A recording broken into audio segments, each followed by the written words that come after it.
Hi. The first million takes most people 22 years to build. The second million arrives in just 4 years. This acceleration isn't about compounding. It's something behavioral and structural that activates at that exact threshold. And almost nobody explains this to you before you get there. I'll walk you through what changes at $1 million invested. Including the single mistake that quietly destroys more wealth than any market crash. Not a generalized mistake, but one specific, nameable, and common error. The financial advice industry is uniquely incentivized to help you make. Most financial content gives you the surface answer. Compounding accelerates. But nobody explains why that acceleration is actually incomplete.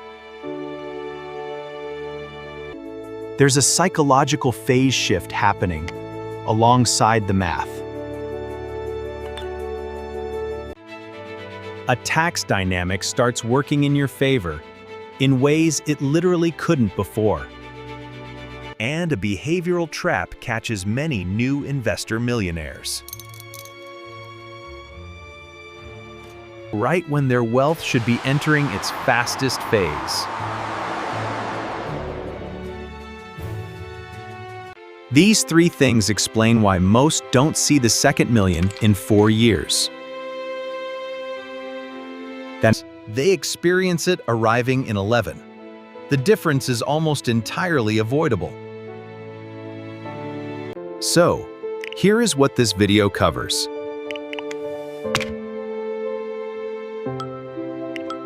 The actual math of what changes at $1 million and why explanations are incomplete. The one specific mistake that slows everything down when it should be accelerating. The psychological transformation that separates investors who double quickly from investors who sit on $1 million for a decade, going sideways. And the tax layer most investors don't discover until they've left money on the table.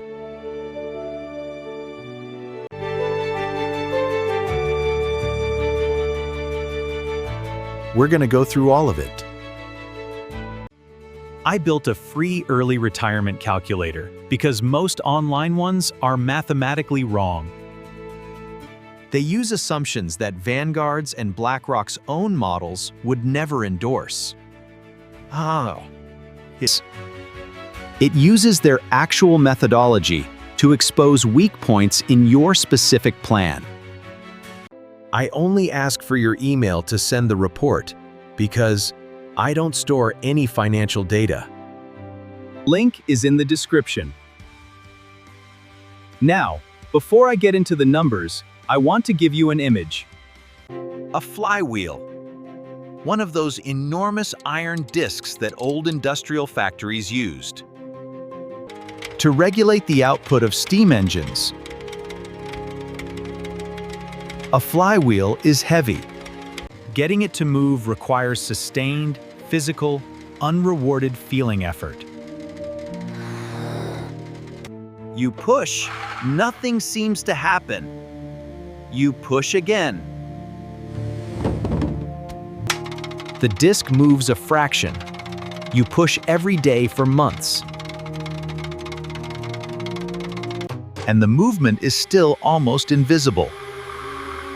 Then somewhere, and this is the important part, there's no single dramatic moment, no breakthrough, no milestone push. The disc reaches a speed where the energy you've built into it starts releasing on its own. And once a flywheel is spinning at speed, stopping it requires more effort than starting it did.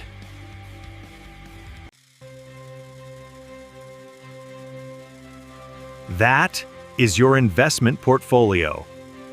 $1 million is roughly the point where the disc stops needing you to push every day.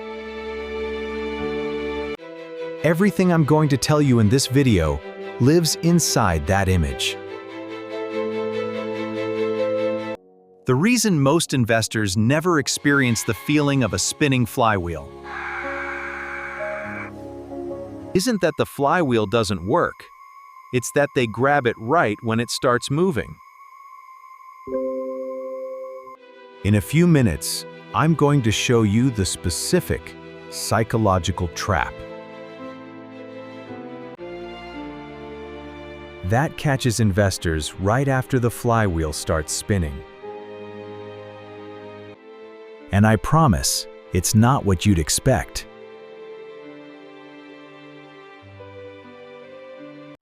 But first, let me show you why the math alone is already stranger than you've been told.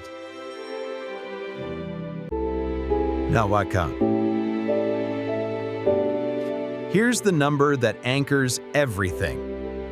The average 401k balance in America, according to Fidelity's most recent data, sits around $132,000.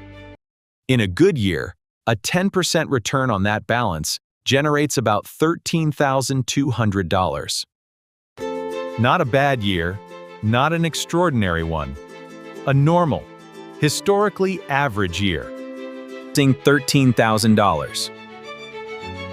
Now take a $1 million portfolio in that same year. At that same return, $100,000. Same market, same 10%, same calendar year. The difference between those two numbers, $13,000 versus $100,000, is the entire argument for why the first million matters. Not as a trophy. Not as a psychological milestone you're supposed to feel good about. As a mechanical threshold, a point after which the portfolio's own output starts dwarfing what you can contribute from a paycheck.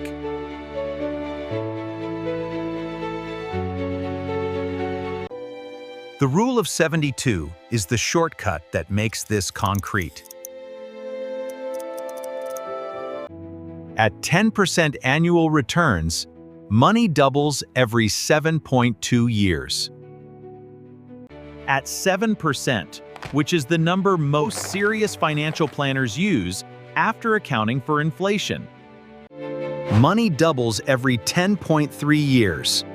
Now run either of those doubling rates forward. $1 million from $1 million.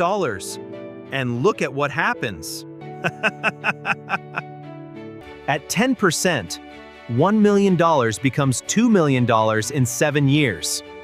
Wahahaha! $4 million in 14 years.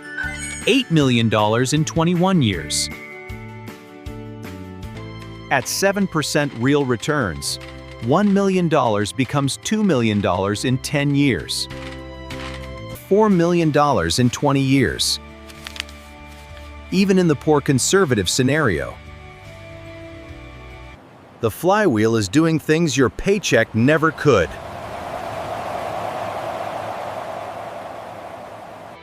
And here's the loss frame that matters.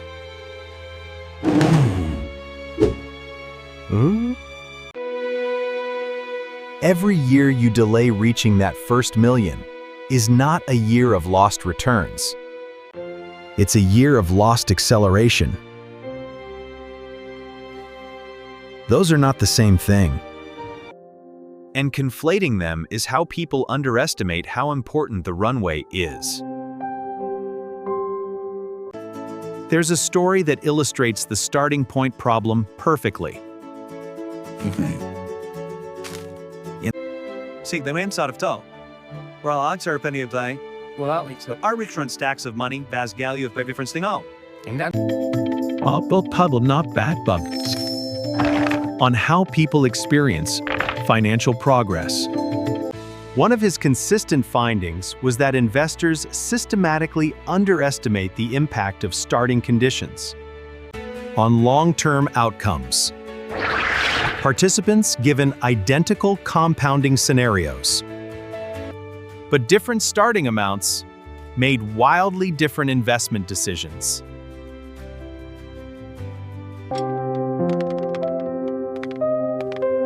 The people who started with more didn't just end up with more. They made better decisions along the way because they could see the compounding working. In real numbers, the people starting from near zero often abandoned their strategies before the math could demonstrate itself. They quit right before the disc started spinning. Thaler called this part of a larger framework around what he named mental accounting. The way humans assign subjective value to money based on context rather than mathematics. And one of the clearest expressions of that cognitive failure is investors giving up at $200,000 because the progress feels invisible, not understanding that they are a few years from the point where the flywheel starts doing the heavy lifting. No. Now this is where it gets really interesting. In a few minutes, I'm going to introduce you to Marcus. Marcus is the clearest real-world illustration of the one mistake I mentioned in the first 30 seconds of this video. But first, here's what nobody is telling you about what happens in the financial services industry the moment your portfolio crosses $1 million. You get reclassified. You become a high net worth client. And that reclassification comes with a specific, well-intentioned, extensively documented, and quietly catastrophic change in the advice you receive.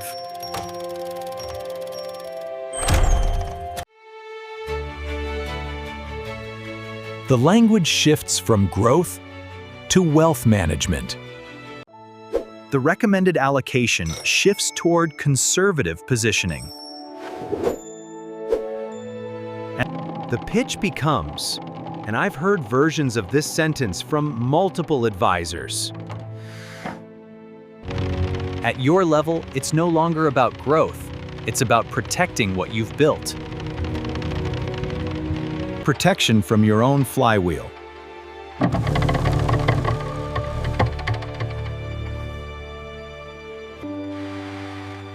Most financial advisors are held to a suitability standard, not a fiduciary one. Suitable investments for your risk profile, not necessarily optimal ones for your actual situation. And the moment you're classified as high net worth, the suitable recommendation almost universally becomes a 60-40 portfolio, 60% equities, 4% bonds. The 60-40 model has been a fixture of financial planning since the 1970s. It was designed for a different interest rate environment, for investors without decades of compounding runway, and for a bond market that actually paid meaningful yields. For a 45-year-old with $1 million and 20 years before they need the money. A 60/40 allocation isn't protection.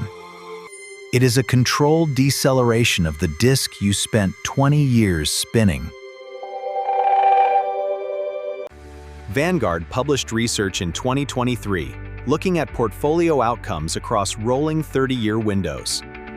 Going back to 1926, over those periods, a 100% equity portfolio outperformed a 60/40 in approximately 85% of scenarios. Not some of the time, 85% of the time. And in the scenarios where 60/40 won, the margin was narrow.